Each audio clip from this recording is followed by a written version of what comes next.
Level 1. Ramp Wash Kid. Each candle to 17 adds up, and $1,280 banked at the tiny wash rack. Trainer rows bake on cracked asphalt as fuel trucks squeeze past your lane. Your whole kit is used knee pads, cheap towels, and a bucket with your name in marker. You clean lesson aircraft after students leave bugs, fingerprints, and snack wrappers behind. The flight school pays by the hour, and instructor tips depend on departures staying on time. Dale Whitaker assigns the dirtiest trainer and calls you ramp help. Dale rejects the greasy belly panel because a charter-ready ramp has no patience for work that looks half-finished. You drag the creeper back under the fuselage. A business jet taxis past while you scrub black exhaust from a trainer's belly. Your soaked sneakers sit near a polished jet nose wheel worth more than everything you own. Protected tubes and antennas matter before shine because the wrong touch can ground the lesson. One damaged part can erase weeks of wages and tips. You check the windscreen angle before the instructor returns. Line crews rush departures around you, but nobody clears space for the kid washing aircraft. Grit dries in your socks before the evening bus arrives. A mobile detail van leaves the service gate, and its crew looks paid for knowledge instead of speed. Can one scratched windscreen cost more than your whole month? A flight instructor points at swirls and demands an inspection from the maintenance chief.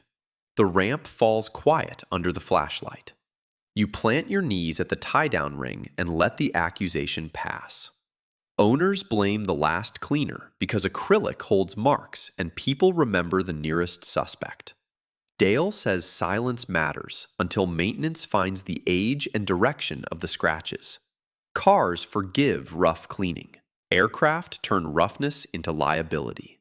You separate towels by aircraft zone before anyone tells you. Careful process becomes protection when low pay carries high risk.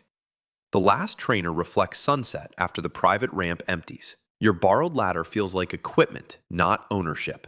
Your missed ride leaves without you as prop wash throws dust across the asphalt. You leave by the closed maintenance shed door, knowing the next rung pays for knowledge, not speed. Level 2. Mobile Apron Detailer. You lock up the hangar alone at 20. Take-home hits $3,450.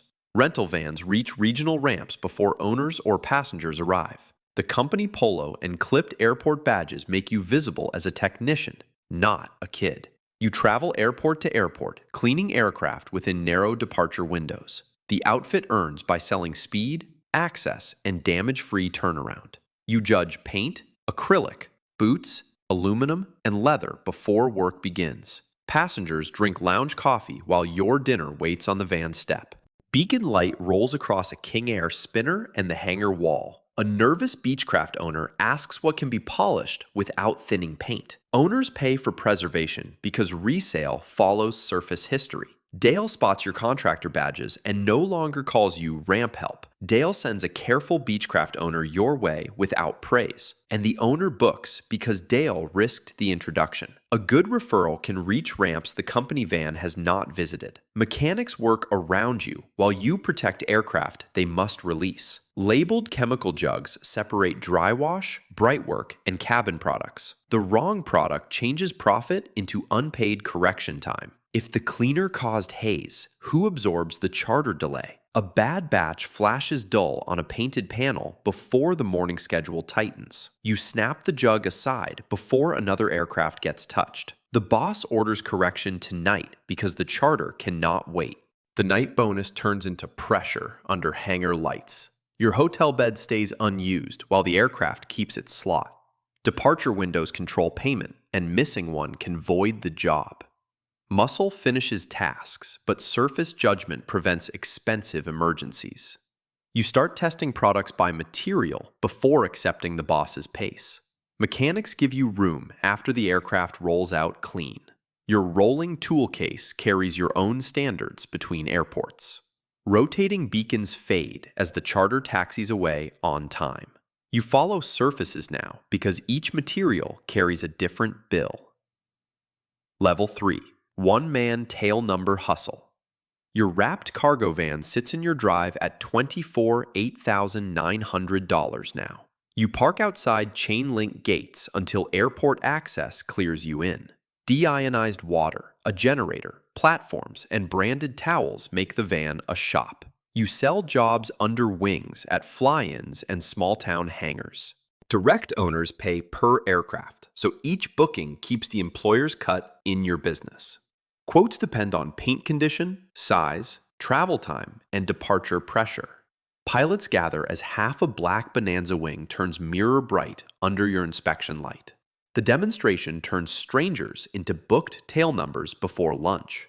Before and after proof lowers owner doubt and raises close rates. Dale's Beechcraft referral becomes a paying client, not a favor. Your business name rides the van while you sleep near supplies to save motel money. Motel money stays in fuel, insurance, and chemical inventory. Independence brings higher margin, but insurance and travel arrive before profit feels safe. You drive before sunrise to keep 3 airports believing you are local. You hire a helper when the calendar outsells your hands. Training centers on antennas, static wicks, boots, and owner trust. The first helper quits after payday and takes 2 regular clients. You call the lost owners from the ramp before anger hardens. Can skill pay rent when people can walk away with routes? One former client says the helper promised faster weekend service. Tail numbers are relationships. Whoever owns the trust owns repeat revenue.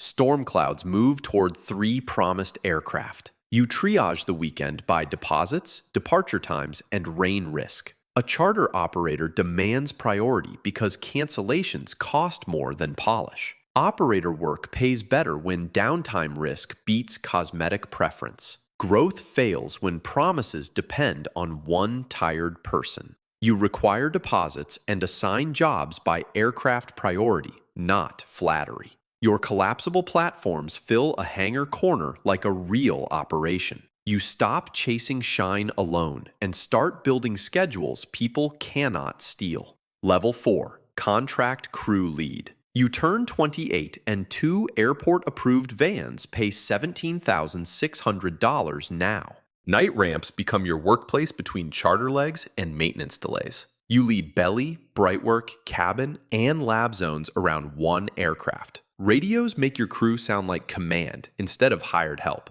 Charter dispatch pays for released aircraft, not effort spent near them. You spot which zones block mechanics and move workers before tempers rise. A line service lead demands your van clear the tug lane because his schedule outranks your setup. You split the crew so the jet keeps moving while the lane clears. One idle worker still costs wages while the aircraft earns nothing. Your crew surrounds a soot-streaked charter jet as pilots watch the lounge clock. You command 4 workers, but the jet owner still does not learn your name. Emergency jobs arrive after dinner and must fly by dawn. Respirators and containment mats mark jobs too heavy for your old gear. Emergency premiums pay better because canceled charter legs cost clients more. The crew eats airport snacks while passengers sleep before morning departures.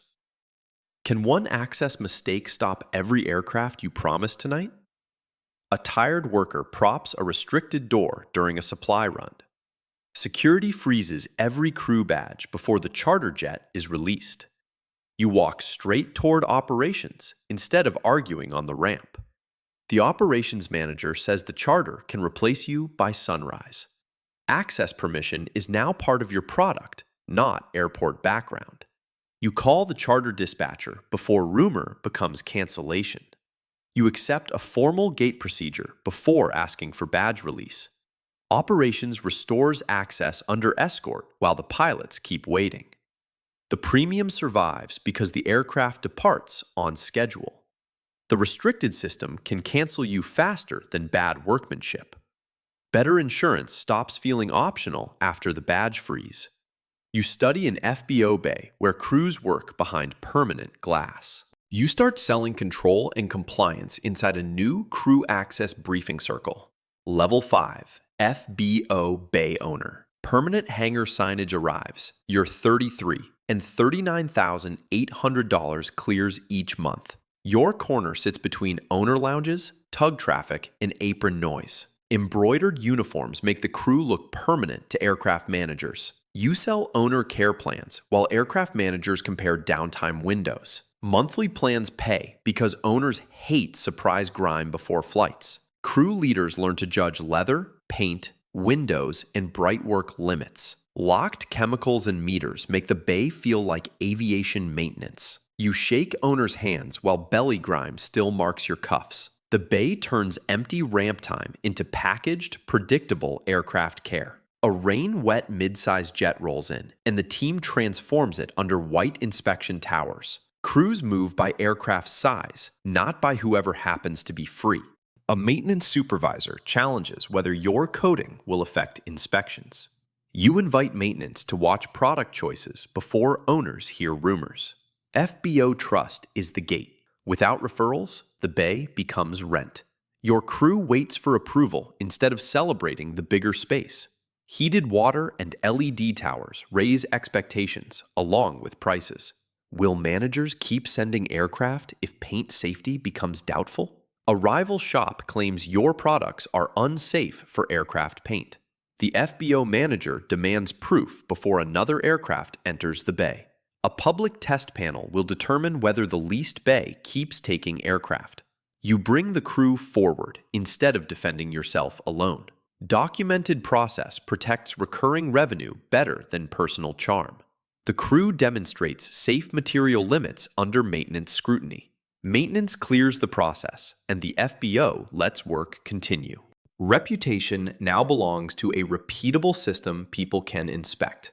The bay lease makes trust failures expensive, even without canceled flights. You make crew leaders explain procedures to managers. Requests begin arriving from airports beyond this FBO's reach. You turn reputation into airport-wide infrastructure at the bay process placard. Level 6, Multi-Airport Operator.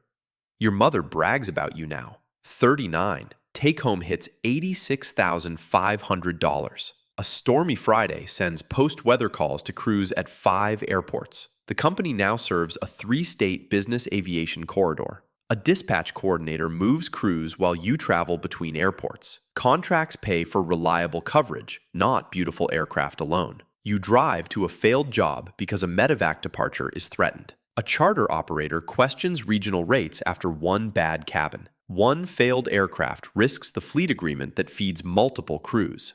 You send your strongest crew to recover the aircraft before departure.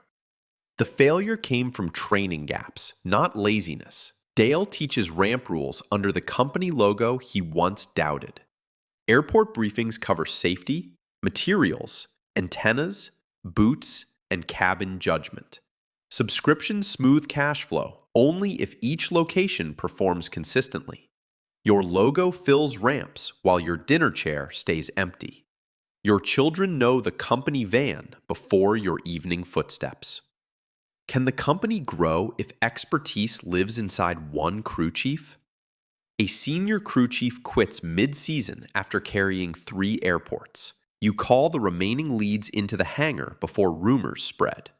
2 leads argue that written standards cannot replace lived judgment. Tribal knowledge is hidden debt. Losing one person exposes each contract. You visit the busiest airport before the next crew burns out. You promote trainers and pay Dale to fix airport relationships. Training drills move from lecture to aircraft zone simulations. Leaders learn when to stop work and call maintenance first. Standardized kits protect margins by preventing rework, damage, and travel waste. Storage cages near service gates make distant airports feel local.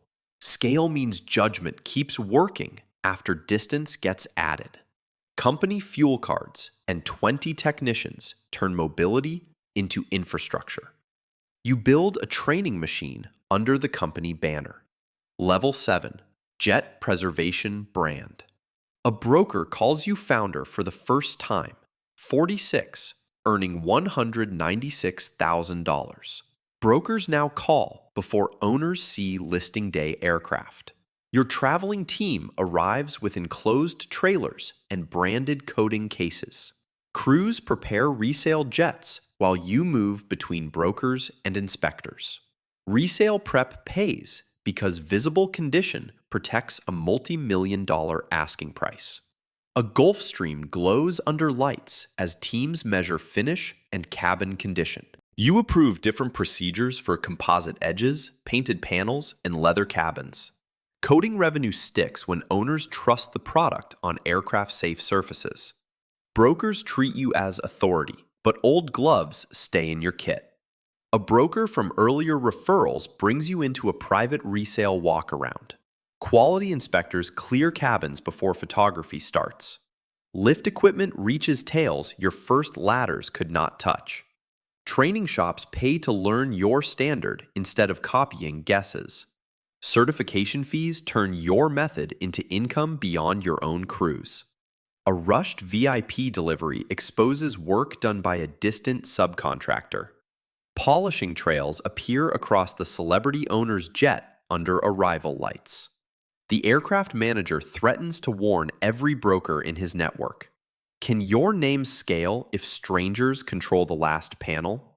You cut off the celebratory delivery call and order a rescue flight.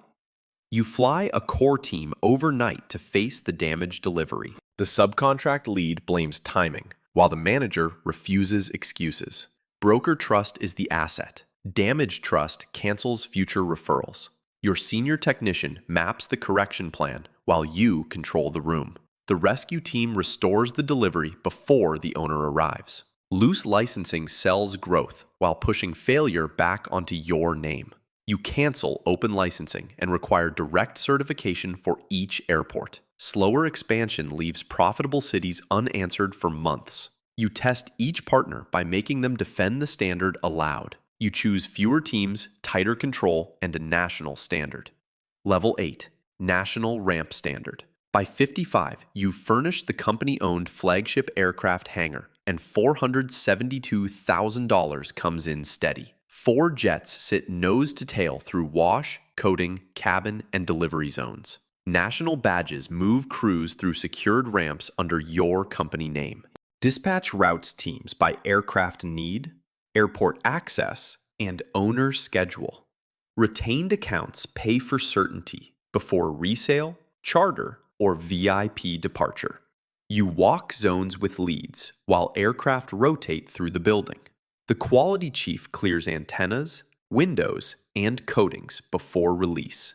Scale pays only when each airport delivers the same safe result. Dale watches a trainer arrive, no longer commanding you, only witnessing. Bulk product inventory replaces the improvised supplies of your first years. A charter fleet asks for identical care across 6 airports. The fleet director demands speed without accepting aircraft surface risk. Can National Reach survive if one rushed technician damages one window? A big account can carry a tiny mistake nationwide. You stop the rollout meeting and send leads back to the floor. Liability is cheaper to prevent than to explain after a departure delay. You place quality control leads at major airports before chasing more contracts. Training bays fill with technicians practicing on real aircraft sections. The coding lab manager tests compatibility before any crew uses product. Growth slows while payroll rises ahead of the next contracts. Training costs hurt now, but protect retained income from one public failure. Mobile wash units depart toward secured ramps before sunrise. Crews work simultaneous jets under lights across the flagship floor. You can command the country, yet the old belly lesson remains. Dale hands you a clean towel beside the trainer belly. The standard shows in the way each technician repeats the safe step without being watched. New technicians watch the former ramp kid own the room. Your crew chiefs call zones, pilots nod from the glass, and Dale smiles near the first trainer's belly. Belly grime marks the company towel as proof of the empire you built from the tiny wash rack.